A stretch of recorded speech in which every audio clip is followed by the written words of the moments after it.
Let's start by considering a typical registration transaction between a registrar and its customer. The Registrar Accreditation Agreement, or RAA, between ICANN and the registrar specifies the minimum fields of data that the registrar must collect or obtain from the customer when registering a domain name.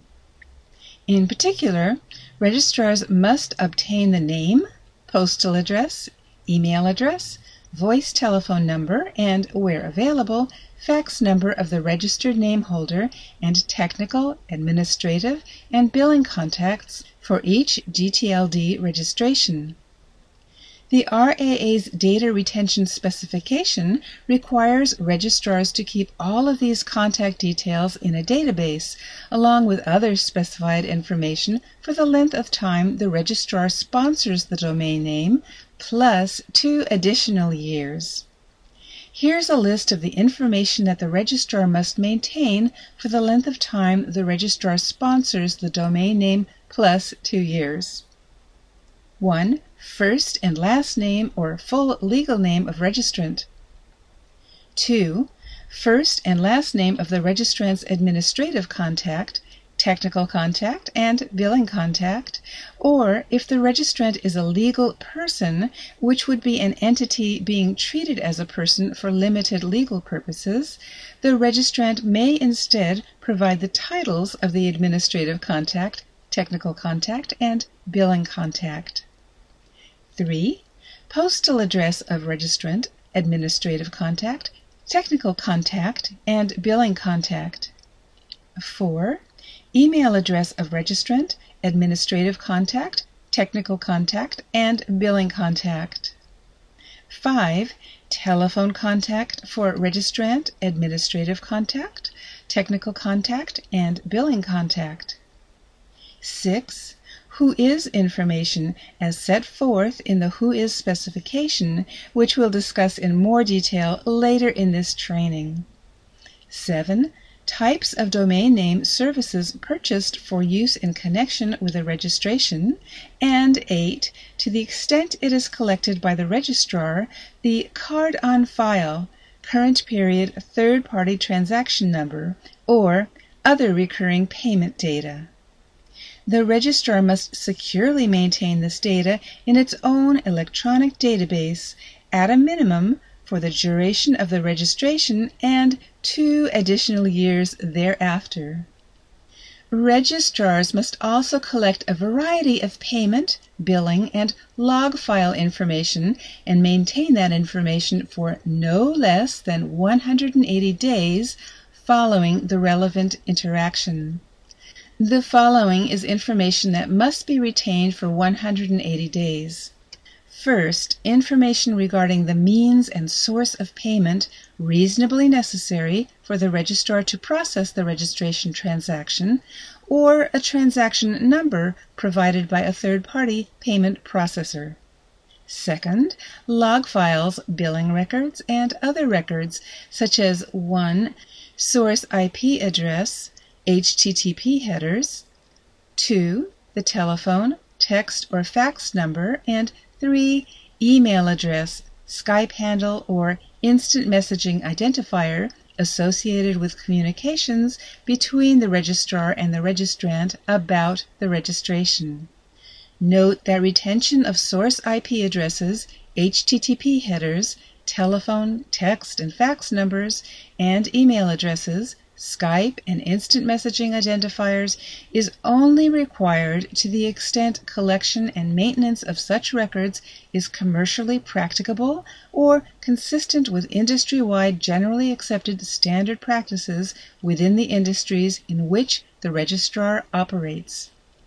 The third form of information that must be retained for 180 days are log files and other records associated with the registration containing dates, times, and time zones of communications and sessions, including initial registration.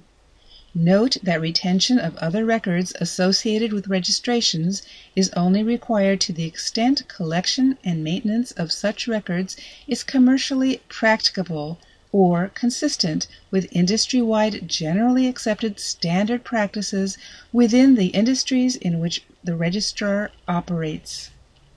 In the event any of these details or the contact information for a registration are changed, registrars are required to promptly update their databases. In addition to the registration details already described, registrars must maintain the submission date and time and the content of all registration data, including updates, that is submitted electronically to registry operators. This data must be retained electronically. Registrars must also retain electronic, paper, or microfilm copies of all written communications constituting registration applications, agreements, confirmations, modifications, and terminations, and all related correspondence with registrants. Finally, registrars must maintain electronic records of the accounts of all their registrants, including dates and amounts of all payments and refunds. The data retention requirements described here can be fulfilled directly by a registrar or through its agents. The registrar must securely maintain the data described in this Other Record-Keeping section in its own electronic database at a minimum for the term of the RAA and 2 additional years thereafter. It's important to note that the requirements just listed can be found in Section 3.4.2 of the RAA. These requirements are separate from the requirements in the Data Retention Specification. ICANN has the right to inspect and copy the data the registrar is required to maintain during the term of the RAA and for 2 years thereafter. ICANN is prohibited from disclosing the contents of the data except as allowed under an ICANN specification or policy. The RAA includes a process for registrars to seek a waiver from the data retention specification if an applicable law prevents the registrar from complying. The waiver request must be supported by either 1. A written legal opinion from a nationally recognized law firm in the applicable jurisdiction that states that the collection and/or retention of any data element specified in the RAA is reasonably likely to violate applicable law, or 2. A ruling of or written guidance from a governmental body of competent jurisdiction that compliance with the data collection and/or retention requirements violates applicable law. If ICANN has previously waived compliance with the requirements of any requirement of the data retention specification in response to a waiver request from a registrar that is located in the same jurisdiction as the requesting registrar, and the requesting registrar is subject to the same applicable law giving rise to ICANN's grant of a waiver, the registrar may request a similar waiver.